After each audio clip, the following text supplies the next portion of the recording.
let's get our first story, which if y'all haven't heard recently, Xbox went down twice this weekend. Went down twice. Now, I haven't played I didn't play my Xbox this weekend, I don't think. Yeah, I didn't notice it, but I was online. I mean, I was, on social media, and I saw there was stuff going on. And even my group chat, there was something going on, but I wasn't paying too much attention till days later. But let's get it pulled up right here. And this article is from Engadget.com, I believe that's what it is. And this was posted on the 8th. And it reads as following. Xbox is recovering after the second of 2 outages this weekend. Microsoft acknowledged the second outage only about 3 hours after claiming to resolve the first one. Xbox users hoping to enjoy some solid playtime over the weekend were stymied, I think that's that word, STYMIED, on Saturday following an outage that lasted about 9 hours. Jeez. Microsoft issued a tweet around 4 p.m. Eastern Time on Saturday, acknowledging that some users were unable to purchase and launch games or join cloud gaming sessions. The service down detector also logged a spike in errors report around that time. And this was tweeted by Xbox support. We're aware that some users are unable to purchase and launch games or start cloud gaming sessions. Our teams are investigating. Please keep an eye here and on our status page for updates.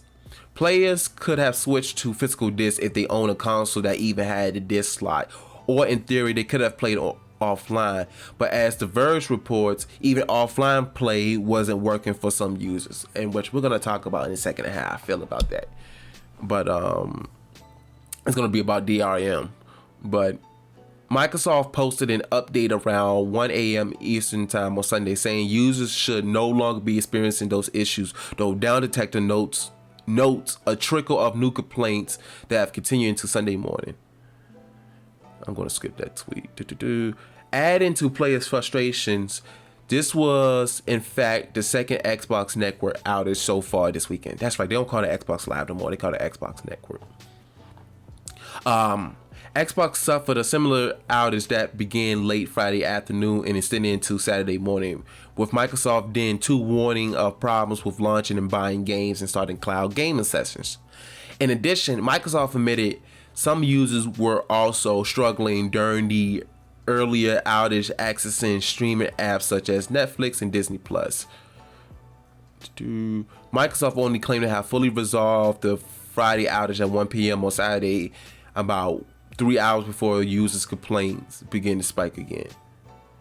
Yep, so that's the end of that. So let me tell you how I feel about this real quick.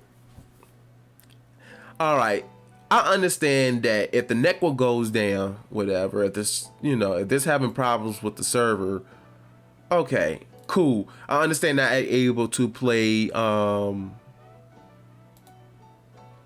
I understand not being able to play Xbox Live games, not able to go to the store or anything like that. I understand all that.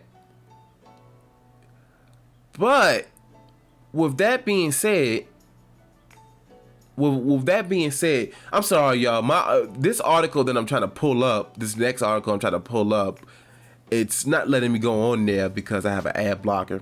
So I'm gonna have to turn it off for a second. But we'll get to that in a second.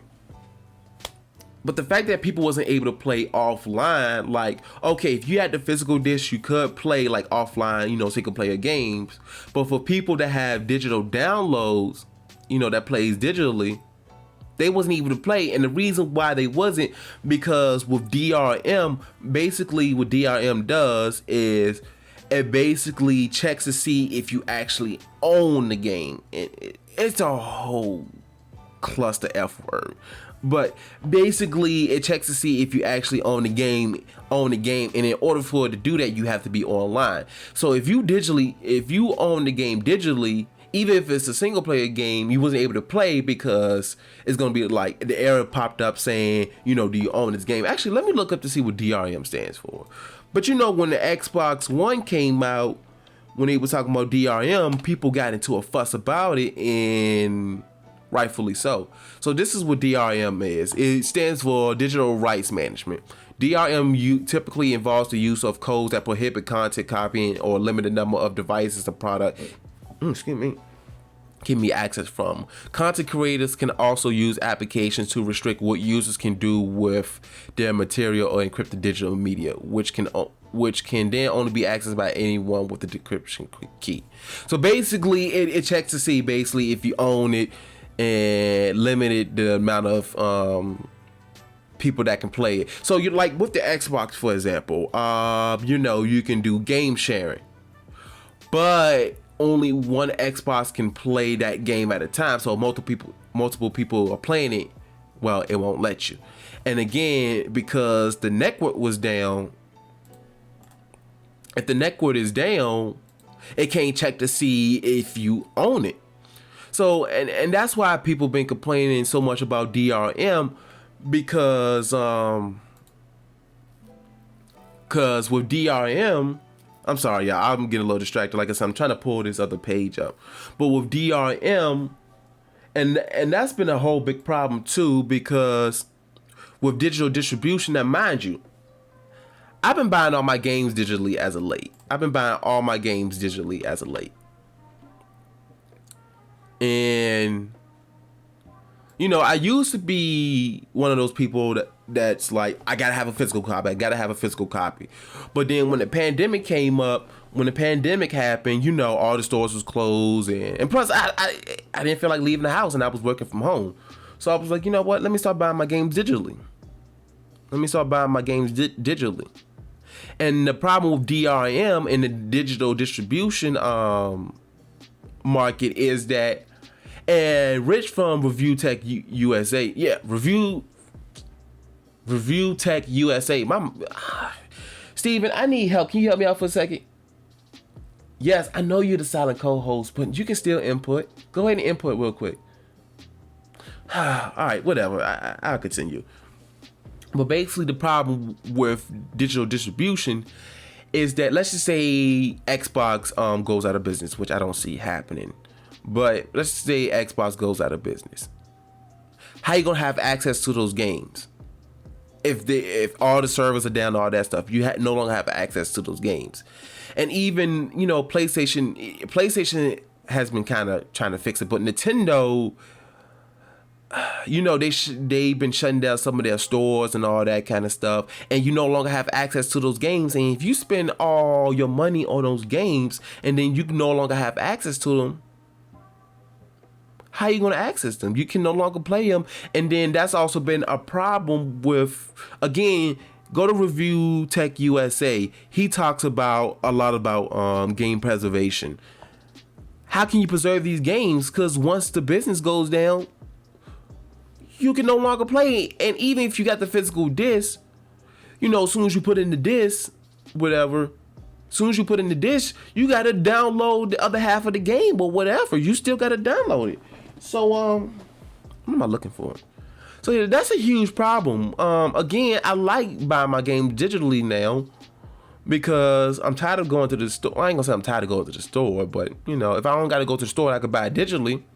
Let's go ahead. But something got to be done about game preservation, because if I buy all my games digitally and these companies shut down, or the developers, the studios, they shut down, how am I access those games? I can no longer play them. So, and the only ones that's, even though Nintendo's been terrible with game preservation, at least with the cartridges, once you could put that in and you could play it. But other than that, it's digital distribution is down the line. Again, if these companies and these servers, these shops, these digital shops are going down and you can no longer access them, you spend all that money, you can no longer play them. So that is definitely a huge problem.